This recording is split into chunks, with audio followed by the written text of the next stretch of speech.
اتنی شاندار کامیابی کی توقع کر رہے تھے آپ؟ رپورٹر نے چائے کا ایک گھونٹ لیتے ہوئے کپ رکھا۔ جی ہاں، میں نے بہت محنت کی تھی اور میں تو پہلی پوزیشن کی توقع لیے ہوئے تھا۔ شیراز نے بے حد اطمینان کے ساتھ اس رپورٹر سے کہا جو اس سے سوال کرنے کے ساتھ ساتھ اس گھر کا بھی گہری نظروں سے جائزہ لے رہا تھا جہاں وہ آ کر بیٹھا ہوا تھا۔ وہ ہر سال اسی طرح کے سیلف میڈ لوگوں کے انٹرویو لیا کرتا تھا، شاندار تعلیمی کامیابیاں حاصل کرنے والے، جو اس وقت بڑے جوش و خروش کے ساتھ اسے انٹرویو دیتے، بلند و بانگ دعوے کرتے اور اپنی فیلڈ میں آنے کے بعد اسے پہچانتے بھی نہیں تھے۔ اس لیے اس نے ایسے نوجوانوں کے دعووں، باتوں اور ارادوں سے متاثر ہونا چھوڑ دیا تھا۔ آخر آپ نے انکم ٹیکس کا شعبہ ہی کیوں چنا؟ اس نے شیراز سے سوال کیا اور اس کے منہ کھولنے سے پہلے دل ہی دل میں اس جواب کو دہرایا جو شیراز کبھی اپنے منہ سے نہ کہتا۔ پیسہ بنانے کے لیے۔ ہمارے ملک میں ٹیکسیشن کے نظام میں بہت زیادہ بہتری اور تبدیلیوں کی ضرورت ہے اور میں اس ڈپارٹمنٹ میں جانا چاہتا تھا جہاں ہر روز میرے لیے نیا چیلنج ہو اور جہاں پر کام کرنے میں یہ اطمینان محسوس کروں کہ میں اپنی صلاحیتوں کو بہترین طریقے سے استعمال کر رہا ہوں۔ شیراز نے بے حد سنجیدگی کے ساتھ جیسے کچھ رٹے رٹائے جملے ادا کیے۔ رپورٹر نے اسی سنجیدگی کے ساتھ شارٹ ہینڈ میں جیسے ان جملوں کو ڈی کوڈ کیا۔ ہمارے ملک میں ٹیکسیشن کے نظام میں سب سے زیادہ سقم اور خامیاں ہیں اور میں ان خامیوں کا فائدہ اٹھانے کے لیے اس ڈپارٹمنٹ میں جانا چاہتا تھا جہاں میں ماہانہ کے بجائے روزانہ کسی فائل کے ذریعے پیسہ بنا سکوں اور جہاں کام کر کے مجھے یہ اطمینان محسوس ہو کہ میں اپنی صلاحیتوں کا بہتر استعمال کر کے کم سے کم وقت میں زیادہ سے زیادہ مال بنا سکتا ہوں۔ رپورٹر کو اپنی اس ڈی کوڈنگ پر جیسے خود ہنسی آئی۔ شیراز اسے مسکراتا دیکھ کر خود بھی مسکرایا۔ رپورٹر نے انٹرویو کے اختتام پر اپنی جیب سے ایک وزٹنگ کارڈ نکال کر شیراز کی طرف بڑھایا۔ یہ میرا وزٹنگ کارڈ ہے شیراز صاحب، امید ہے بندے کو یاد رکھیں گے۔ اب آپ افسر بن جائیں گے تو ہو سکتا ہے بندہ کبھی کسی خدمت کے لیے آپ کے پاس حاضر ہو۔ جی جی بالکل، مجھے خوشی ہوگی آپ کا کوئی کام کر کے، شیراز نے بے اختیار کارڈ پکڑ کر کہا۔ آپ دیکھیے گا کتنی نمایاں جگہ پر آپ کا انٹرویو اور تصویر لگاتا ہوں۔ پہلی پوزیشن والے نے گھاس ہی نہیں ڈالی ہمیں۔ یہ امیر لوگوں کی اولادیں اسی طرح کی ہوتی ہیں، آپ بھی دیکھیے گا۔ ہمارے ادارے کے انگلش اور اردو دونوں اخباروں میں آپ کو ہی زیادہ کوریج ملے گی۔ اس کو بس اتنی ہی کوریج ملے گی جتنی فیڈرل پبلک سروس کمیشن کی پریس ریلیز کے ذریعے ملی ہے۔ رپورٹر اپنی چیزیں سمیٹتے ہوئے اب پہلی پوزیشن پر آنے والے امیدواروں کے لتے لیتے ہوئے جو سپریم کورٹ کے کسی جج کا بیٹا تھا اور جس نے اس رپورٹر کی انٹرویو لینے کی درخواست رد کر دی تھی۔ شیراز اس رپورٹر کو دروازے تک چھوڑنے گیا اور واپس اپنے کمرے میں آتے ہوئے اس کے ہاتھ میں پکڑا وزٹنگ کارڈ کوڑے کی ٹوکری میں پھینک دیا۔ شیراز اکبر کے لیے نئی زندگی کا آغاز ہو چکا تھا۔ پاکستان کی کروڑوں کی آبادی میں سے ان منتخب شدہ 170 لوگوں میں شامل ہونے والا تھا جنہیں حکومت پاکستان نے اس سال عوام کی خدمت کے لیے طاقت کے استعمال کا اختیار سونپا تھا اور اسی عوام سے تعلق رکھنے والے شیراز اکبر نے اس طاقت کے لیے 26 سال انتظار کیا تھا۔ السلام علیکم نعیم بھائی۔ سلمان کے قدرے ہڑبڑاہٹ میں کیے ہوئے سلام کی آواز صحن میں بیٹھے سب لوگوں نے سنی اور کچھ چونک کر صحن کے بیرونی دروازے سے اندر داخل ہونے والے نعیم کو دیکھا جو سلمان کے سلام کا جواب دیے بغیر بے حد رعونت امیز تاثرات کے ساتھ اندر داخل ہوا تھا۔ ضیاء صحن کے تخت پر بیٹھے رات کا کھانا کھا رہے تھے۔ وہ چونکے اور پھر بڑے جوش کے عالم میں اٹھ کر نعیم کی طرف گئے۔ صحن میں کھیلتی ماہا اور مائرہ بھی شور مچاتی باپ کی طرف لپکی تھیں۔ ارے نعیم بیٹا آؤ، سلمان کرسی لاؤ بھائی کے لیے، نفیسہ نے نعیم کے پاس جاتے ہوئے بے حد خوشی کے عالم میں سلمان سے کہا۔ اس نے برآمدے میں پڑی کرسی لا کر صحن میں تخت کے پاس رکھ دی۔ باورچی خانے میں کام کرتی زینب اور ربیہ کو بھی نعیم کی آمد کا پتہ چل گیا تھا اور وہ قدرے حیرانی سے ایک دوسرے کو دیکھتے ہوئے باہر سے آتی آوازیں سننے لگیں۔ نعیم نے بے حد سرد مہری کے ساتھ ضیاء سے مصافحہ کیا، نفیسہ سے سر پر پیار وصول کیا اور پھر ماہا اور مائرہ کی انگلی تھامے کرسی پر بیٹھ گیا۔ تب تک زہرا بھی کمرے سے باہر آ گئی تھی۔ السلام علیکم، آپ کیسے ہیں؟ اس نے کئی ہفتوں کے بعد شوہر کی شکل دیکھتے ہی پوچھا تھا۔ وہ جواب دینے کے بجائے ماہا اور مائرہ سے باتیں کرنے لگے۔ السلام علیکم نعیم بھائی، زینب نے باہر آ کر بڑی خوشی اور طمانینت کے عالم میں اس سے کہا۔ وعلیکم السلام۔ نعیم نے پورے گھر میں صرف اس کے سلام کا جواب دیا تھا مگر اسی سرد مہری کے ساتھ۔ نعیم کے لیے کھانا لاؤ، بلکہ سلمان تم ایسا کرو بازار سے کباب لے آؤ۔ اور ضیاء کو اچانک خیال آیا کہ وہ سبزی کھا رہے تھے اور نعیم اپنے گھر میں روز سبزی دال کھانے کے باوجود سسرال میں سبزی پیش کرنے پر پھر زہرا کی زندگی اجیرن کر دیتا۔ اسی لیے انہوں نے جیب سے پیسے نکال کر کہا، مگر نعیم نے اس سے پہلے ہی بے حد درستی کے عالم میں ضیاء کی بات کاٹ دی۔ اس کی کوئی ضرورت نہیں، میں اپنے بیوی بچوں کو لینے آیا ہوں، زیادہ دیر بیٹھوں گا نہیں۔ ہاں ہاں کیوں نہیں، تمہاری بیوی اور بچے ہیں، جب چاہے لے جاؤ۔ جاؤ زہرا، تم سامان باندھو۔ نفیسہ کا دل خوشی سے بلیوں اچھلنے لگا تھا اور انہوں نے فوراً ہی زہرا سے کہا، واقعی اس بار کوئی معجزہ ہی ہو گیا تھا کہ وہ اس طرح بیوی اور بچیوں کا مطالبہ پورے ہوئے بغیر لینے آ پہنچا تھا، ورنہ پچھلے کئی ہفتوں سے وہ مختلف لوگوں کے ذریعے فہمیدہ اور اسے سمجھانے اور منانے کی کوشش کر رہے تھے۔ کھانا تو کھانا ہی ہوگا، کھانے کا وقت ہو رہا ہے، ضیاء نے اصرار کہا۔ میں نے کہا نا میں کھانا نہیں کھاؤں گا، نعیم نے اس بار پہلے سے بھی زیادہ درستی کے ساتھ ضیاء سے کہا۔ باپ کے پاس کھڑی زینب کو لگا جیسے وہ اس کے باپ کو جھڑک رہا ہو۔ چند لمحوں کے لیے صحن میں یکدم خاموشی چھا گئی۔ زینب نے باپ کے چہرے کو دیکھا، وہ سرخ تھا۔ وہ جانتی تھی یہ غصہ نہیں تھا، شرم تھی، اپنے ہی صحن میں اپنی بیوی اور بیٹی کے سامنے اپنے داماد سے جھڑکیاں کھانا۔ نعیم ٹانگ پر ٹانگ رکھے اسی رعونت سے کرسی پر بیٹھا اپنی بیٹیوں کی طرف متوجہ تھا اور وہ غلاموں کے انداز میں اس کے آس پاس کھڑے تھے۔ تبھی ماہا سے بات کرتے کرتے نعیم کو ہلکی سی کھانسی اٹھی۔ ربیہ پانی لاؤ، کیا ہوا بیٹا، طبیعت تو ٹھیک ہے؟ نفیسہ نے گھبرا کر ربیہ کو آواز دی، ساتھ ہی نعیم سے پوچھا۔ اس نے اس بار بھی کوئی جواب نہیں دیا، تھوڑا سا کھانس کر خاموش ہو گیا۔ آپا کیسی ہیں؟ ضیاء نے جیسے اس خاموشی کو توڑنے کے لیے پوچھا۔ بہت جلدی خیال آ گیا آپ کو میری ماں کا؟ بے حد ٹکڑا توڑ جواب ملا۔ ضیاء ایک بار پھر سے چپ ہو گئے۔ تبھی ربیہ پانی کا گلاس لے کر سلام کرتی ہوئی نعیم کے پاس آئی اور پانی کا گلاس ان کی طرف بڑھایا۔ میں نے کہا نا نہیں پیوں گا، دوسروں کے گھر کا کھانا پینا مجھ پر حرام ہے، نعیم نے اسی انداز میں کہا۔ ربیہ خجل سے انداز میں گلاس ہاتھ میں لیے باپ کو دیکھنے لگی۔ بیٹا، یہ گھر بھی تمہارا اپنا ہی ہے۔ اپنا گھر ہی صرف اپنا ہوتا ہے۔ میں تو صرف شیراز کے کہنے پر زہرا اور بچیوں کو لے کر جا رہا ہوں، ورنہ میں تو اس گھر میں تھوکنا بھی پسند نہیں کروں۔ جاؤ دیکھ آؤ، تمہاری ماں نے سامان باندھا ہے، یہیں رہنا چاہ رہی ہے وہ؟ نعیم نے زبان سے کوڑے برساتے ہوئے پہلے ضیاء کو جواب دیا، پھر مائرہ سے کہا، بیٹا میں خود دیکھ کر آتی ہوں۔ نفیسہ بے حد گھبرا کر تیزی سے اندر چلی گئیں۔ تمہاری بڑی مہربانی بیٹا کہ تم زہرا کو لینے آ گئے، اور ضیاء نے بڑے ممنون انداز میں نعیم سے کہنا شروع کیا اور نعیم نے اسی تلخی اور ترشی سے ان کی بات کاٹ دی۔ ہاں، مہربانیوں کا تو ٹھیکہ لے رکھا ہے میرے خاندان نے۔ بیٹا میں تمہارا سسر ہی نہیں ماموں بھی ہوں۔ ضیاء نے جیسے اسے رشتہ یاد دلانے کی کوشش کی تھی۔ ماموں سمجھ رہا ہوں، تب ہی بیٹی بس رہی ہے میرے گھر، سسر سمجھا ہوتا تو کب کا فارغ کر چکا ہوتا آپ کی بیٹی کو۔ وہاں اپنے صحن میں نعیم کے سامنے کھڑے ہو کر نعیم کو سنتے ہوئے زینب کو پہلی بار اس ذلت کا صحیح معنوں میں احساس ہوا جو اس کا باپ نعیم کے گھر جا کر اٹھاتا ہوگا۔ اس وقت اسے صرف اپنے ماں باپ کے کینچوے نہیں لگے تھے بلکہ سلمان، ربیہ، زہرا اور اپنا آپ بھی کیڑے مکوڑوں جیسا ہی لگا تھا۔ 5 منٹ بعد زہرا اپنا سامان سمیٹے بے حد بوکھلائی ہڑبڑائی ہوئی انہی بکھرے بالوں اور ملگجے کپڑوں میں حفظہ کو گود میں اٹھائے صحن میں آ گئی تھی۔ نعیم اسی رعونت اور تکبر آمیز انداز میں اٹھ کر کھڑا ہوا اور زہرا کا ہاتھ پکڑے پیچھے دیکھے بغیر نکل گیا۔ اس نے زہرا کا سامان یا حفصہ کو پکڑنے میں اس کی مدد بھی نہیں کی تھی۔ مائرہ کا ہاتھ پکڑے پیچھے دیکھے بغیر نکل گیا۔ جاؤ بیٹا بہن کو رکشے تک چھوڑ آؤ، ضیاء نے سلمان سے کہا۔ سلمان نے زہرا کا سامان اٹھا لیا اور وہ اس کے ساتھ صحن کا دروازہ کراس کر گئی۔ زینب اسی طرح صحن کے وسط میں کھڑی دروازے کو دیکھتی رہی جسے اب ضیاء بند کر رہے تھے۔ کیا ہوا زینی؟ ضیاء نے دروازہ بند کر کے صحن کے وسط میں کھڑی گمسم زینب سے کہا۔ کچھ نہیں، وہ چونک گئی۔ صحن میں اب صرف وہ اور نفیسہ تھے۔ اللہ کا لاکھ لاکھ شکر ہے کہ اس نے نعیم کے دل میں نیکی ڈال دی۔ نفیسہ نعیم کے اس رویے کے باوجود زہرا کو لے کر جانے پر اس کی شکر گزار تھی۔ ضیاء کچھ کہنے کے بجائے تخت پر بیٹھ کر وہ ٹھنڈا سالن چپاتی کے ساتھ کھانے لگے جس کا گھی تک ٹھنڈا ہو چکا تھا۔ میں اسے گرم کر دیتی ہوں۔ زینی نے آگے بڑھ کر برتن اٹھانے کی کوشش کی۔ کیوں، اسے کیا ہوا؟ ضیاء نے بے حد غائب دماغی کے عالم میں چونک کر ٹھنڈے سالن کو دیکھا۔ کھانا ٹھنڈا ہو گیا ہے۔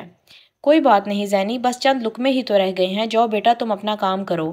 ضیاء نے ہاتھ سے اسے نرمی سے ٹوک دیا۔ میں بھی سوچ رہی تھی یہ کیسے آ گئے لینے، ربیہ نے تلخی سے برتن دھوتے ہوئے کہا۔ زینب ابھی باورچی خانے میں داخل ہوئی ہی تھی۔ شیراز بھائی نے ہی سمجھایا ہوگا انہیں بھی اور پھپھو کو بھی، اور ان لوگوں نے سوچا ہوگا کہ افسر کی بات کیسے ٹالیں۔ افسر کے ساتھ تو بنا کر رکھنی چاہیے۔ زہرا آپا کو گھر رکھیں گے تو افسر کے ساتھ رشتہ داری ہو جائے گی۔ بڑی خوش قسمت ہو تم زینی، روز شکرانے کے نفل پڑھا کرو۔ خاندان میں اتنی اچھی قسمت کسی بھی لڑکی کی نہیں ہے۔ تمہارے ہونے والے میاں کی افسری کی وجہ سے ہم لوگوں کی بھی عزت ہو جائے گی خاندان میں۔ تمہیں کیا ہوا؟ ربیہ کو یکدم احساس ہوا کہ زینی نے اس کی کسی بات کے جواب میں کچھ بھی نہیں کہا۔ اس نے گردن موڑ کر باورچی خانے کے ایک کونے میں چوکی پر گمسم بیٹھی زینب کو دیکھا۔ کچھ نہیں، اس نے بے حد مدھم آواز میں کہا۔ خوش نہیں ہو کہ آپا واپس چلی گئیں؟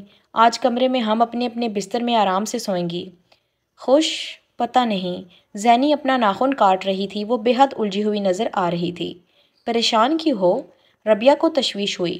زینی کچھ دیر اسی طرح اپنے ناخن کاٹتی رہی، پھر اس نے کہا، انسان کے پاس پیسہ ضرور ہونا چاہیے، غربت بہت بڑا عیب ہے۔ عیب ہے نہیں، ہم سب نے بنا دیا ہے، ربیہ نے مدھم آواز میں کہا۔ جو بھی ہے، بہت ذلت ہے غربت، بہت زیادہ۔ وہ بے حد الجھی ہوئی تھی۔ کوئی بھی منہ اٹھا کر کچھ بھی کہہ دے، آپ کیا کہہ سکتے ہیں، کیا کر سکتے ہیں؟ پیسہ ہو تو اور کچھ نہیں، آپ کسی کے منہ پر مار بھی سکتے ہیں۔ لگتا ہے شیراز بھائی کے کسی لیکچر کا اثر ہو رہا ہے، ربیہ نے بڑے غور سے اس کا چہرہ دیکھتے ہوئے کہا۔ وہ پہلی دفعہ اسے ایسی باتیں کرتے ہوئے سن رہی تھی۔ تم نے سنا نہیں آج نئی بھائی نے ابو کو کیسی باتیں کہیں؟ مجھے بہت دکھ ہوا، دکھ سے زیادہ غصہ آیا۔ شیراز نہ کہتے تو وہ زہرا آپا کو لینے ہی نہ آتے۔ بس یہ وقت رکھتے ہیں ابو زہرا آپا نئی بھائی کی نظروں میں۔ اب تمہیں پتہ چلا مجھے کیوں غصہ آتا ہے نئی بھائی اور فہمیدہ پھپھو پر، ربیہ نے سر جھٹک کر کہا۔ زینی نے اس بار اسے کچھ بھی نہیں کہا، وہ چپ چاپ ناخن کاٹتی سر جھکائے بیٹھی رہی۔ ربیہ اس سے مسلسل کچھ کہہ رہی تھی لیکن زینب کی سمجھ میں کچھ نہیں آ رہا تھا، اس کا ذہن بے حد الجھا ہوا تھا۔ دروازے پر دستک کے ساتھ ہی اندر سے کسی کی آواز کا انتظار کیے بغیر کمرے کا دروازہ کھل گیا تھا۔ کمرے میں موجود اپنے اپنے کاموں میں مصروف تینوں افراد نے چونک کر دروازے سے اندر آنے والے ٹم فضل دین اور اس 24-25 سالہ نوجوان کو دیکھا جسے ٹم فضل دین کمرے کے اندر آنے کی دعوت دے رہا تھا۔ کم ان، تمہاری اپنی ہی جگہ ہے۔ فضل دین نے بے حد بناوٹی امریکی لہجے میں انگلش میں اس کو اندر آنے کا اشارہ کیا، پھر خود اندر داخل ہو گیا۔ ایوری بڈی اوکے؟ سب ٹھیک ہے؟ وہ اب کمرے میں موجود تینوں افراد سے بے تکلفی کا اظہار کر رہا تھا، جبکہ تینوں افراد نے ایک دوسرے کے ساتھ نظروں کا تبادلہ کرتے ہوئے فضل دین کی ہیلو ہائے کا جواب دینے کے بجائے ایک بار پھر اپنے اپنے کاموں میں مصروف ہو گئے، یا دوسرے لفظوں میں انہوں نے فضل دین کو گھاس بھی نہیں ڈالی تھی، مگر اسی چیز نے فضل دین کی ڈھٹائی آمیز مسکراہٹ پر کوئی اثر نہیں ڈالا، لیکن کمرے کے دروازے میں کھڑے کھڑے اس کو ایک ہی نظر میں کمرے کے حالات کی کشیدگی کا اندازہ ہو گیا تھا۔ وہ اب اپنے دونوں سوٹ کیس اندر لانے سے جھجک رہا تھا۔ ایوری بڈی بزی؟ سب مصروف ہیں؟ فضل دین نے مسکرا کر اسے دیکھتے ہوئے کمرے کے اندر موجود تینوں افراد کو اس کو گھاس نہ ڈالنے پر والے رویے کی جیسے توجیہ پیش کی۔ یو کم ان۔ ٹم نے ایک بار پھر اسے اندر آنے کی اجازت دی۔ اس بار اس نے جھجکتے ہوئے اسے اندر آنے کی دعوت دی۔ اس بار وہ جھجکتے ہوئے سوٹ کیس اٹھائے اندر آ گیا۔ اندر موجود تینوں مردوں نے اپنے کام میں مصروف ایک لمحے کے لیے نظر اٹھا کر اسے دیکھا تھا۔ ان کی نظروں میں بے حد سرد مہری تھی۔ یو لائک دی روم؟ تمہیں یہ کمرہ پسند آیا؟ فضل دین نے بے حد فخریہ اور اشتیاق بھرے لہجے میں اس سے کہا۔ اس نے بے اختیار کمرے میں چاروں طرف نظر دوڑا کر اس کو پسند کرنے کی کوئی وجہ ڈھونڈنے کی کوشش کی۔ ایک نظر تو کیا، وہ 10 سال بھی وہاں رہ کر ایسی کوئی وجہ تلاش نہیں کر سکتا تھا۔ بے حد مختصر قدرے مستطیل شکل کے اس کمرے کے 3 دیواروں کے ساتھ 3 میٹرس پڑے تھے اور ہر دیوار پر بے شمار کھونٹیوں پر ہر طرح کا سامان لٹکا ہوا تھا۔ صاف نظر آتا تھا کہ ہر دیوار کی کھونٹیوں کے ساتھ میٹرس بچھایا ہوا تھا۔ کمرے کی چوتھی دیوار میں کمرے کے داخلی دروازہ اور ایک چھوٹا دروازہ جو بعد میں باتھ روم ثابت ہوا تھا اور ایک اسٹوو پڑا ہوا تھا۔ اسٹوو کے ارد گرد کی جگہ یہ ظاہر کرتی تھی کہ وہ کمرے کا کچن تھا۔ اس نے قدرے مایوسی کے ساتھ ٹم کو دیکھا۔ زبانی طور پر اس نے یہاں کا جو نقشہ کھینچا تھا یہ اس کے بالکل برعکس تھی۔ ٹم کی آنکھوں میں یکدم چمک بڑھ گئی۔ مجھے پتا تھا، یو ول لائک اٹ، یہ تمہیں پسند آئے گا، ٹم نے بے حد فخریہ انداز میں کہا۔ The cheapest place in N Y, Tim نے دایاں ہاتھ اٹھا کر بے حد جذباتی انداز میں کہا۔ نیو یارک کی گھٹیا ترین جگہ، ایک میٹرس پر بیٹھا ہاتھ میں شیشہ پکڑے شیو کرتا شخص منہ میں بڑبڑایا۔ اس کے ساتھ ساتھ یقیناً ٹم فضل الدین نے بھی یہ ترجمہ سنا ہوگا، مگر اس نے مکمل طور پر یوں ظاہر کیا جیسے اس نے کچھ سنا ہی نہیں۔ میٹ ہم، ہی از تنویر، اس سے ملو، یہ تنویر ہے۔ ٹم فضل الدین نے اس شخص کی طرف اشارہ کیا جو سٹوو پر ایک چھوٹی سی دیگچی رکھے بڑے انہماک سے کچھ پکانے میں مصروف تھا۔ دس از مجاہد، یہ مجاہد ہے۔ ٹم فضل الدین نے اب شیو کرتے ہوئے آدمی کی طرف اشارہ کیا، وہ 30-35 سال کا تھا۔ اینڈ دس از صابر، اور یہ صابر ہے۔ ٹم فضل الدین نے اس تیسرے شخص کی طرف اشارہ کیا جو اپنے میٹرس پر بیٹھا اب ایک شرٹ پر بٹن لگانے میں مصروف تھا۔ وہ قدرے فربا اور ادھیڑ عمر کا تھا۔ ٹم اب تینوں سے اس کا تعارف کروا رہا تھا اور اس کی اس پوری مشق کے دوران ان تینوں میں سے کسی ایک نے بھی ایک لمحے کے لیے نظر اٹھا کر اسے اور ٹم کو نہیں دیکھا تھا، نہ اپنا نام سننے پر نہ اس کا نام سننے پر۔ وہ مکمل طور پر اپنے کام میں مصروف تھے۔ وہ کچھ شرمندہ ہو گیا، ٹم فضل الدین نہیں۔ اس کے خاموش ہونے پر بٹن ٹانکتے ہوئے صابر نے سر اٹھا کر بڑے تیکھے سے انداز میں ٹم سے پوچھا، فضل الدین، یہ جو تم ایک اور نمونہ اٹھا کر لے آئے ہو، اسے رکھو گے کہاں؟ یہاں کوئی جگہ نظر آ رہی ہے تمہیں؟ اس کے جملے سے زیادہ اس کے لہجے کی کاٹ نے اسے خجل کیا، مگر ٹم فضل الدین نے بے حد ناراضی سے صابر کو گھورتے ہوئے کہا، فضل الدین میرا باپ تھا، میرا نام ٹم ہے، حالانکہ تمہارا کوئی باپ نہیں ہونا چاہیے تھا۔ صابر نے اسی کاٹدار لہجے میں کہا۔ کمرے میں موجود پہلے سے موجود باقی دونوں افراد نے پہلی بار اس ساری گفتگو میں کوئی دلچسپی لی۔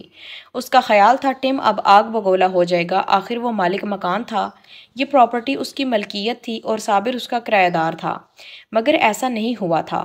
اس کے خدشات کے بالکل برعکس ٹم فضل الدین نے بے حد تحمل، برداشت اور اعلیٰ ظرفی کا مظاہرہ کرتے ہوئے اس کے جملے کو مکمل طور پر نظر انداز کیا۔ یہ جگہ ہے، یہاں میٹرس ڈالوں گا میں، اس کا۔ تینوں افراد کے ساتھ ساتھ اس نے بھی چونک کر اپنے قدموں کے نیچے اس جگہ کو دیکھا جہاں وہ اشارہ کر رہا تھا۔ وہ کمرے کے درمیان میں موجود بمشکل ایک میٹرس جتنی جگہ کی طرف ہی اشارہ کر رہا تھا، اور اس وقت وہ خود اس کے ساتھ وہیں کھڑا تھا۔ صابر کے گلے سے پہلے ایک گرراہٹ نکلی، پھر ایک شاندار گالی۔ ٹم فضل الدین نے پہلے جیسی اعلیٰ ظرفی کا مظاہرہ ایک بار پھر کرتے ہوئے ان دونوں چیزوں کو نظر انداز کیا اور کمرے میں موجود واحد کھڑکی کی طرف بڑھ گیا۔ یہاں بھی میٹرس بچھا کر بندہ سلا دے گا تو ہم گزریں گے کیسے؟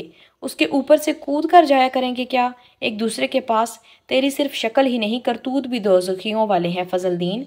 صابر اب دانت پیس رہا تھا جبکہ وہ خود ہکا بکا اپنے پیروں کے نیچے اس فرش کی نظروں ہی نظروں میں پیمائش کرنے میں مصروف تھا جہاں اس کو سونا تھا، اور ٹم فضل الدین برداشت اور اعلیٰ ظرفی کی حدوں کو چھو رہا تھا۔ وہ اب کھڑکی کے پاس پہنچ چکا تھا۔ See it has a window when you open it, یہاں ایک کھڑکی ہے، اسے کھولو تو۔ ٹم فضل الدین نے بڑے اطمینان کے ساتھ کھڑکی کھولنے کے لیے اس پر ہاتھ رکھا اور پھر اپنا جملہ مکمل نہیں کر سکا۔ اس کے ہاتھ رکھتے ہی کھڑکی کا پورا فریم باہر غائب ہو گیا تھا۔ کمرے میں رہائش پذیر افراد نے بے اختیار قہقہہ لگایا اور پھر وہ پاگلوں کی طرح ہنستے ہی چلے گئے، جبکہ وہ خود ہونک بنا قہقہے لگاتے ہوئے ان تینوں مردوں کے درمیان کھڑا تھا۔ ٹم فضل الدین نے بے ساختہ حواس باختہ ہو کر کھڑکی سے جھانک کر باہر دیکھا، وہ تقریباً لٹک گیا تھا۔ پھر یکدم پلٹ کر اس نے غصے میں آگ بگولا ہوتے ہوئے اپنے میٹرس پر ہنسی سے لوٹ پوٹ ہوتے ان تینوں مردوں کو دو ناقابل اشاعت گالیاں دینے کے بعد حلق کے بل چلاتے ہوئے پنجابی میں کہا، کھڑکی توڑ دی میری، ابھی نیچے کوئی زخمی ہو جاتا یا مر جاتا تو پولیس آ کر لے جاتی مجھے، تو پھر تم لوگوں کا باپ چھڑانے آتا مجھے۔ وہ اب ٹھیٹھ پنجابی میں گفتگو کر رہا تھا، اس کی انگریزی اور امریکن لہجہ اڑن چھو ہو گیا تھا۔ وہ تینوں اب بھی اسی طرح قہقہہ لگا رہے تھے۔ الو کے پٹھے، اس نے ان تینوں کو ایک گالی دی، ان تینوں پر ابھی بھی کوئی اثر نہیں ہوا تھا۔ کیس کروں گا میں تم لوگوں پر، اپنی پراپرٹی کو نقصان پہنچانے کے لیے، ٹم نے ان تینوں کو دھمکایا۔ تم سے کس نے کہا تھا کھڑکی پر ہاتھ رکھو، جب تمہیں پتہ ہے کتنی مشکل سے اٹکایا تھا ہم نے؟ ہر بار آخر تم اس کھڑکی کو کھول کر باہر کیا دکھانا چاہتے ہو؟ سینٹرل پارک کے سامنے تمہاری بلڈنگ ہے کیا؟ سورج کی روشنی تک نہیں آتی اس کھڑکی سے۔ 45 منزلہ عمارت ہے اس کے بالمقابل، اور نیچے گلی میں کوڑے کے ڈھیر ہیں، اور تم جس کو یہاں لاتے ہو اسے کھڑکی کھول کر دکھانا شروع کر دیتے ہو۔ صابر نے قہقہوں کے بیچ بیچ میں رک رک کر اس سے کہا اور بات ختم کرتے ہی پھر ہنسنے لگا۔ اب پولیس آ کر ہی تم لوگوں کی بکواس بند کرے گی، سمیٹ لو اپنا سامان یہاں سے اور ڈھونڈو کوئی اور ٹھکانہ۔ ٹم فضل الدین بے حد غصے سے کہتے ہوئے کمرے سے نکل گیا۔ وہ دھڑ سے دروازہ بند کرتے ہوئے باہر چلا گیا تھا۔ وہ یکدم گھبرا گیا تھا۔ وہ رہائش کی تلاش میں یہاں آیا تھا اور یہاں پولیس آنے والی تھی۔ کمرے میں موجود افراد اب آہستہ آہستہ نارمل ہونے لگے تھے اور ان میں سے کوئی بھی پریشان نظر نہیں آ رہا تھا۔ کہیں بیٹھو گے یا نون کے نقطے کی طرح یہیں جمے رہو گے؟